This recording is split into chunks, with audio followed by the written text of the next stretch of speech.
Guys, thanks for joining in with me on the part 2 of the 5-day challenge. Today I'm going to talk a little bit about mindset in regards to your health and fitness goals. And I'll start with motivation. And first of all, motivation isn't always going to be there. And I'm someone who people consider fairly motivated, but it's not always true. I'm only human like everybody else. And there are some days of the week where I just don't feel like doing anything. And I really have to push myself to get my workout in. As I mentioned in my past video, I work 40 hours a week. So there are some days, and it's really hot where I live, where it's over 100 degrees. And I'll get home after that 25, 30 minutes or so commute, and I'll be cooking my dinner, and I just don't feel like working out. So I have to remind myself why I'm doing this, and it can't be just about losing weight. There has to be another reason. And for me, another big reason is my mental health, in addition to my physical health, but not necessarily losing weight. And what I mean by that is I feel more energized and I have more energy during the day. I'm liking the way I look. I feel good about myself. And also, that when I say mental health, I'm someone who struggles a lot with depression and anxiety and OCD. And in April, maybe early April, late March, I had so many things going on in my life where I just felt like I was losing it.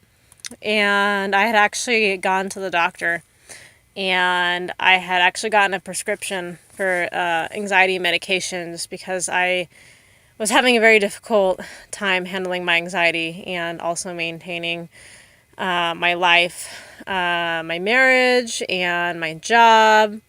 A lot of personal commitments and that sort of thing. It was just becoming very difficult to deal with on a daily basis. And I'm not a expert. I'm not a doctor or a nutritionist, but my doctor had told me that about 40% of patients who have clinical depression and anxiety respond to a regular exercise regimen, which is 30 minutes a day, 5 days a week, which is recommended. And since really getting on my health and fitness journey this past April, I've noticed a huge difference. I feel, at least once a week, I would feel depressed and anxious. I just would want to, usually, especially on Sundays, is usually when it would hit me. I'm tired for the week and I just don't feel like doing anything, and I'm anxious about the week ahead. I've noticed those moments are pretty few and far between now. And I feel so much better. I mean, it made a huge difference. I just didn't feel like I had to take that medication because I was just feeling so good, so energized. I had not only did I have energy, but I felt healthy mentally too. So that is a big deal. For a lot of us who do have mental health issues, it's a big deal. So you don't want your health and fitness journey just to start based on weight loss. You don't want just to be like, I just want to get skinny so I can go on that vacation later this summer and look good in the bathing suit.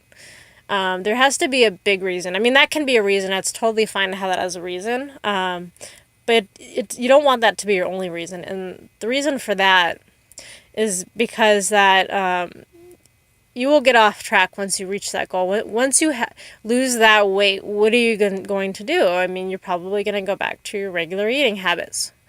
And so that's why it's so important that you do a nutrition and fitness program that is for life. And I want you to think about that. If whatever diet or nutrition plan that you're considering or that you're on, if it's not something that you can maintain for the rest of your life, probably something that you don't want to do, because you will get off track eventually once that weight is gone. And that includes fad diets, diet pills, all kinds of different diets that are out there that eliminate food groups.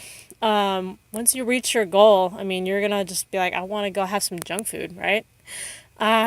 So yeah, that's why you don't want weight loss to be your only reason, you want to think about, I want to be around till I'm 80, 90 years old. I want to be around. I want to be healthy. I don't want to end up with cancer. I don't want to end up with heart disease or high blood pressure or diabetes. You want to think about that, especially if you have health issues that run in your family. That could be a big reason. And, you want to be healthy and fit. Maybe you have kids and you want to have more energy, things like that. And for me personally, focusing on my mental health on those days where I just don't feel like doing anything, I have to remind myself. I feel more motivated once I work out. I feel less depressed. I feel ready to take on that day. And I mostly work out at night, but it still makes a huge difference. And I feel more energized, and I have a more positive outlook on things. So for me, my mental health is a big reason.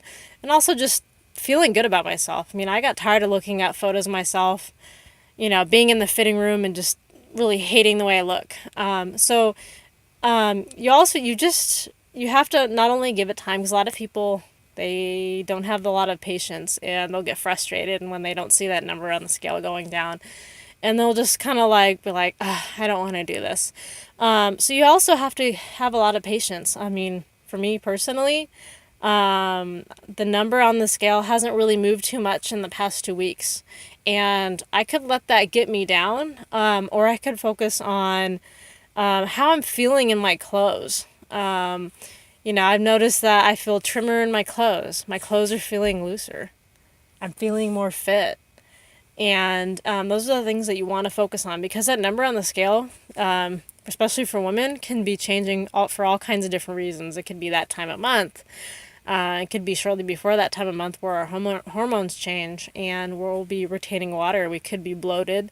We could have just gotten finished with having a huge salty meal. And so I mean, all these things can factor in that number on the scale. So you don't just want to rely on that as far as, your fitness and weight loss journey. You have to focus on other things too. Because despite the number on the scale being the same for me the last couple weeks, I still feel and look feel like I'm looking better. And you also want to do measurements too, and just also think about how you're feeling in your clothes. Are you feeling like you're like, oh, I feel really sexy, I feel really energized? So those are also some things you want to pay attention to as well. And, when you have those days where you just feel like, I just don't want to work out, I don't want to do my workout, you have to remember why you're doing this. And, for me, as I said, it's my mental health and feeling good about my appearance. And that keeps me going, even on days where I don't feel like doing my workout. I just, some days you're just going to have to pull up those pants and just do it. Like, you just have to push yourself. And I have to push myself through my workouts. Some days I just don't feel like it. Some days my back hurts, or I'm tired, or whatever the excuse is. I have to do it. I have to remind myself why I'm doing this. Because, one day of not working out, a missed workout, could lead to 2 days, could lead to 4 days. I mean, it could lead to you falling off track. So, yeah, you really want to push yourself to do it. And I know a lot of people struggle with binge eating or food addictions, and a lot of people don't really realize that they're a real addiction, like alcoholism or smoking or nicotine or any other kind of addiction that you can think of. A lot of people don't consider food addiction, but it is an addiction. A lot of people have these food eating disorders. And I have some friends and family personally that do deal with them on a daily basis. And a lot of them will get discouraged and get off track because they'll have a binge, and they'll think afterwards, oh man, I totally got off track. I don't know if I can do this. And I'm human too, and I try